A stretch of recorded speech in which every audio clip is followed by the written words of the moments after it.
I always thought that if you gave people your time, your money, your hands, and your heart, they'd see it. They'd notice. They'd value you. But let me tell you something, sugar. Sometimes the people closest to you are the ones who'll treat you like furniture. You're there, you're useful, but you're invisible. That's what my family turned me into. The silent background character in a life I built for them. I was 71 years old when it all came crashing down. I'd lived in that house for 36 years. Every inch of it was mine, paid for with my husband's pension, my overtime shifts, the yard sales I ran every summer, the repairs I made when no one else lifted a finger. That home was my pride. My garden out back? I planted every single rose bush with my own hands. The kitchen? That was my stage, my place of love, my language for caring. But over time, I stopped being the lady of the house and started being the live-in maid nobody thanked. It started small. My son Eric married Rachel. At first, she was sweet enough, polite. But the minute that ring was on her finger, I saw it in her eyes. I wasn't the matriarch anymore. No, I was just the cook, the babysitter, the old woman who paid the utilities while they built their careers. At first, I told myself it was temporary. "They're young, Mom," Eric would say. "We'll get on our feet soon," but soon turned into years. Years where Rachel would waltz in from the salon with her nails freshly done while I scrubbed grease off the pans. Years where I paid the property taxes because Eric was between jobs again, and the final straw? It was my birthday dinner.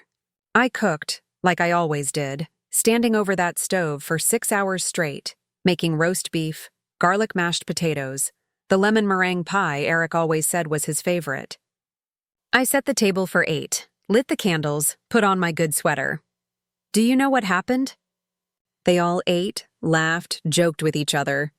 Not one of them looked me in the eye and said, "Thank you." My grandson Jacob actually rolled his eyes when I asked if he could help clear plates. "That's Grandma's job," he muttered under his breath. Rachel laughed, and I swallowed it. But something inside me cracked. Later that night, I walked into the kitchen, expecting maybe someone had saved me a slice of pie. The pie dish was empty. Fork marks scraped across the tin. My own birthday dessert, gone. And when I rounded the corner, I heard Rachel's voice. Low, smug. She's basically just staff at this point. It's like having free live-in help. Honestly, I don't know why she thinks this is her house anymore. My house. The house I bought. That was the moment I decided I wasn't going to die invisible in my own home. I didn't rage. I didn't scream. I didn't throw them out right then. That's not my style.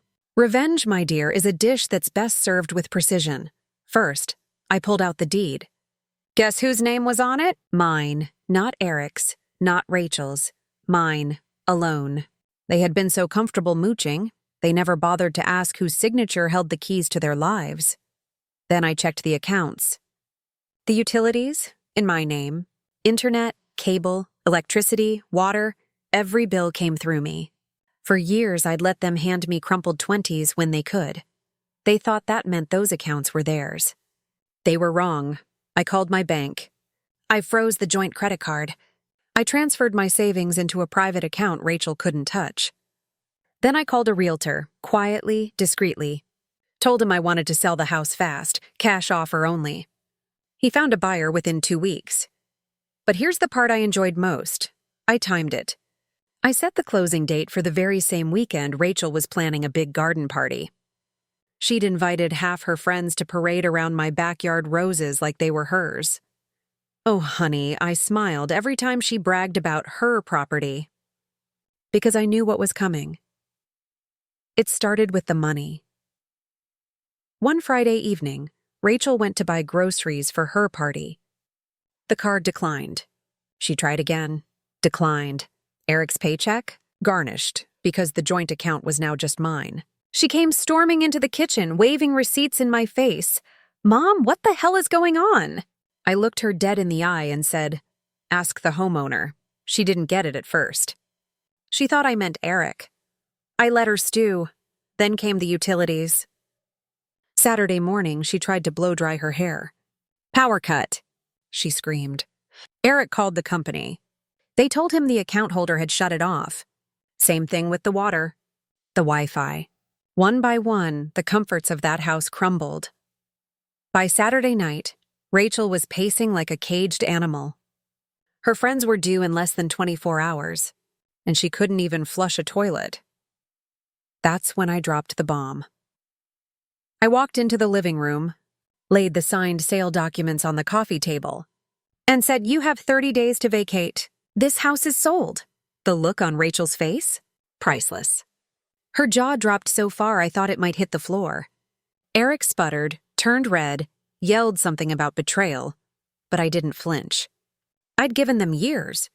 They gave me nothing. Now I was giving them exactly what they gave me. Nothing. The garden party? Canceled. Rachel had to call every single guest and explain why. Word got out fast. Our town is small, gossip spreads quicker than fire. Suddenly, everyone knew the truth. They'd been living off my back, pretending to own what wasn't theirs. Eric's co-workers snickered. Rachel's friends stopped answering her calls. My grandson Jacob. Oh, he sulked, stomped, called me mean. I reminded him of his words. That's Grandma's job. And then I said, not anymore. 30 days later, the moving truck came. I sat on the porch swing sipping lemonade, watching Rachel haul her designer handbags into the truck, sweat dripping down her perfect makeup. Eric wouldn't look me in the eye.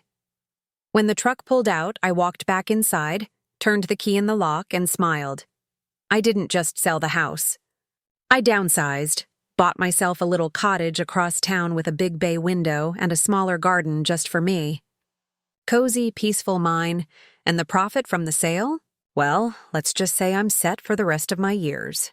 Vacations, new car, little luxuries I always put off because the kids needed it more. Funny thing, though, after a few months, my grandson Jacob started showing up. At first, it was awkward. He missed the smell of my cooking. He missed the warm house I made, even if nobody thanked me then. I told him, if you want to be here, you clear your own plate. He nodded. He's learning. As for Eric and Rachel, they're renting a cramped little apartment now. Rachel had to get a job at the same salon she used to brag about frequenting. Eric's still between jobs. They tried calling me once, asking if I could help with the deposit on a better place. I laughed. Out loud. Then I hung up. Do I feel guilty? Not one bit. I gave them everything for years. My time, my money, my labor, my love. And they treated me like I was disposable. They forgot one important truth. The quietest person in the room often holds the most power.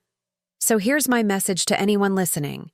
If your family, or your friends, or your coworkers ever make you feel invisible, remember this. You are not powerless. You hold the keys, whether they realize it or not. And when the time comes, you can choose to unlock the door. Or slam it shut. I chose to slam it. And oh, did it feel good?